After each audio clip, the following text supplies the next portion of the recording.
PTI के नाअहल लोग अब डेफिनेटली एपलेट कोर्ट्स में जाएंगे। कितने चांसेस हैं कि इन लोगों के केसेस को देखते हुए हाई कोर्ट से इन्हें रिलीफ मिले?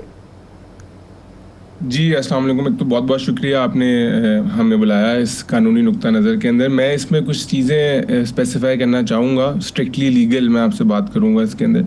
देखिए जी, आर्टिकल 63(1)H जिसके तहत इलेक्शन कमीशन के पास पावर है कि अगर कोई कन्विक्शन हो जाती है और इन सब मेंबरान के खिलाफ एंटी टेररिज्म कोर्ट से कन्विक्शन हुई है, उसके बाद ही इनको डिस्क्वालीफाई किया गया है। आर्टिकल 63(1)H इस बात की पावर देता है। लेकिन जो बात यहाँ देखने वाली है, क्योंकि इनको ATC कोर्ट्स ने कन्विक्शन दे दी है, कन्विक्ट कर दिया है, लेकिन हम जो स्कीम ऑफ कॉन्स्टिट्यूशन है इसको हम लोग फाइनल कन्विक्शन कंसिडर नहीं करते हैं, क्योंकि अभी फाइनल डिटर्मिनेशन उनकी कन्विक्शन की हुई नहीं है, क्योंकि उनके पास एपेलेंट फोरम है। वो हाई कोर्ट में भी जा सकते हैं उन कन्विक्शंस के अगेंस्ट और फिर आगे सुप्रीम कोर्ट तक। और अगर वो हाई कोर्ट जाते हैं और बिलफर्ज उनकी सेंटेंस सस्पेंड हो जाता है और या उनकी अपीलें एक्सेप्ट हो जाती हैं, तो क्या उनको डी-सीट करना या क्या उनको डिस्क्वालीफाई करना ठीक है कि नहीं है? और इसी बात पे जो एक लैंडमार्क जजमेंट है Mohammad Nawaz Sharif versus election commission of Pakistan 2018 में ही, उसमें भी ये जो कन्विक्शन का वर्ड है जो आर्टिकल 63(1)H में जिसका जिक्र है कि उसके बाद वो डिस्क्वालीफाई हो सकते हैं, उस कन्विक्शन का मतलब है final determination of the conviction, final judicial determination of the conviction, कि जो हाईएस्ट एपेलेंट फोरम है अगर वो उनको कन्विक्ट कर देता है तब वो डिस्क्वालीफाई होंगे। तो मेरी कानूनी नज़र में उनको फौरी हाई कोर्ट से रिलीफ मिलना चाहिए। उनकी सीट्स पे जो कि इलेक्शन का स्केड्यूल अगर इलेक्शन कमीशन दे चुका है वो सस्पेंड ऑपरेशन सस्पेंड हो जाएगा उसका, उनको एक फौरी इंटरिम रिलीफ मिलना चाहिए हाई कोर्ट से। जी नहीं, लेकिन मियां नवाज शरीफ साहब की तो अपील पेंडिंग थी हाई कोर्ट में और उसके बावजूद उनको नाअहल करार दे दिया गया था। उनकी सीट पर इलेक्शन भी हो गया था, मोहतरमा कुलसूम नवाज साहबा ने इलेक्शन भी लड़ा था। तो इसका मतलब है अपील का तो इंतजार नहीं किया गया। तो बड़ा क्लियरली उन्होंने, जो मैं जिस जज बात कर रहा हूँ PLD 2018 सुप्रीम कोर्ट के अंदर, उसके अंदर उन्होंने बड़ा क्लियरली बताया है कि आर्टिकल 63(1)H के अंदर the conviction must attain finality from the highest appellant court.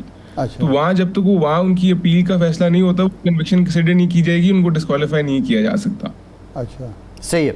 अच्छा, ये बताइए कि पाकिस्तान और भारत के बीच जो इस वक्त मामलात हैं और ये इंडस वाटर ट्रीटी भारत ने एकतरफ़ा तौर पे इसको मुअत्तल भी किया हुआ है, और जो इंटरनेशनल फोरम्स हैं उसमें पाकिस्तान अगर जाता है, ICJ में जाता है या दीगर जगहों पे, तो ये भारत का जवाज़ क्या किस हद तक माना जा सकता है कि वो एकतरफ़ा तौर पे इसको मुअत्तल कर रहा है, हालांकि मुआहदे में लिखा है कि एकतरफ़ा कोई भी मुल्क इसको मुअत्तल या ख़त्म नहीं कर सकता?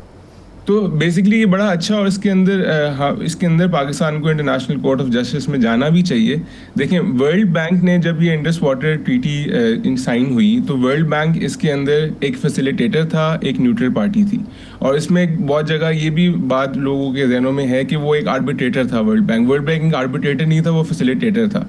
लेकिन जब हम देखते हैं कि अगर ये मामला इंटरनेशनल कोर्ट ऑफ जस्टिस के अंदर जाता है, इंटरनेशनल कोर्ट ऑफ जस्टिस के अंदर कुछ प्रोसीजर्स फॉलो होते हैं। पहले लैंग्वेज ऑफ द ट्रीटी को देखा जाता है, और अगर हम लैंग्वेज ऑफ द ट्रीटी को देखा जाए, भारत ने इस वाक़ये के बाद, पहलगाम वाक़ये के बाद, ट्रीटी को हेल्ड इन अबेयंस कर दिया। नाउ हेल्ड इन अबेयंस का वर्ड इंडस वाटर ट्रीटी में कहीं भी नहीं है। इंडस वाटर ट्रीटी के अंदर अगर हम उसका आर्टिकल 9 देखते हैं तो उसके अंदर एक डिस्प्यूट लैडर है कि कभी भी अगर इन दोनों कंट्रीज़ के बीच में कोई डिस्प्यूट होता है इंडस वाटर ट्रीटी को लेके, तो सबसे पहले वो एक न्यूट्रल एक्सपर्ट के पास जाएंगे या एक आर्बिट्रेशन लैडर के पास, आर्बिट्रेशन फोरम में जाएंगे। डायरेक्टली उसको हेल्ड इन अबेयंस या डायरेक्टली उसको सस्पेंड वो नहीं कर सकते। बिल फर्ज अगर उनका डिस्प्यूट वहाँ से सॉल्व नहीं होता तो हम आर्टिकल 12 सब सेक्शन 4 देखते हैं, सब आर्टिकल 4 देखते हैं इंडस वाटर ट्रीटी का, और वो ये कहता है कि Indus water treaty shall remain in force until terminated by another treaty, कि इसका जो ऑपरेशन है कभी टर्मिनेट हो ही नहीं सकता जब तक हम किसी और एग्रीमेंट को साइन नहीं करते हैं। अच्छा, कहने का मकसद ये है कि Indus water treaty under the Indus water treaty agreement terminate बिल्कुल नहीं हो सकता जब तक हम एक और ट्रीटी साइन नहीं कर लेते हैं। और ये इंडस वाटर ट्रीटी की अपनी लैंग्वेज कहती है।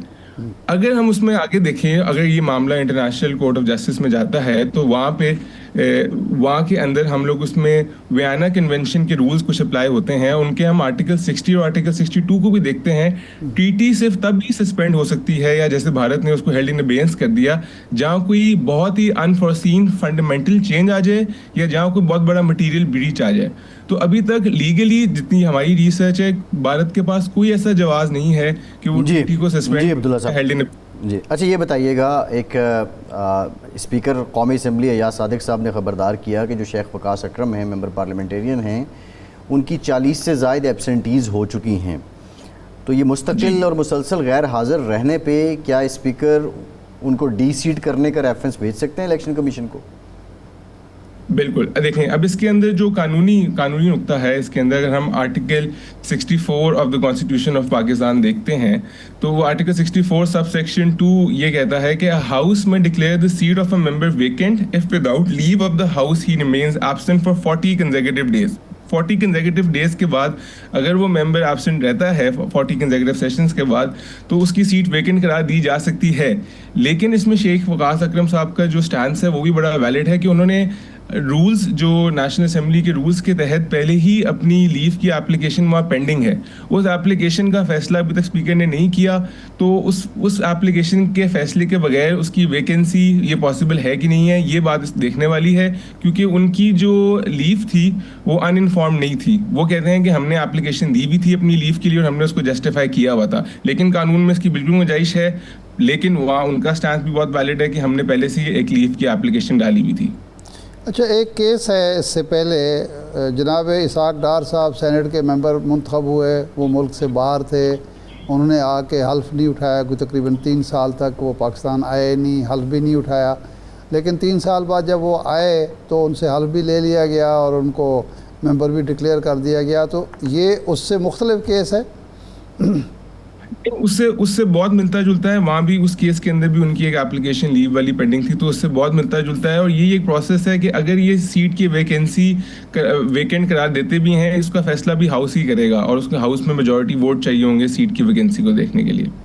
अच्छा, इस पे वोटिंग होगी, ये बड़ी इंटरेस्टिंग बात आप बता रहे हैं कि ये किसी का स्पीकर का अपना इख्तियार नहीं होगा कि वो इस बेस पे अटेंडेंस की बेस पे रेफरेंस भेज दे, इस पे वोटिंग होगी बाज़ाब्ता। स्पीकर इसको हाउस में पुट करेगा। और ये सिंपल मेजॉरिटी होगी या 2/3 चाहिए होगी? हाउस के सारे फैसले सिंपल मेजॉरिटी यहाँ कंसिडर किए जाएंगे। सिंपल मेजॉरिटी सही है, ठीक है, बिल्कुल ठीक है।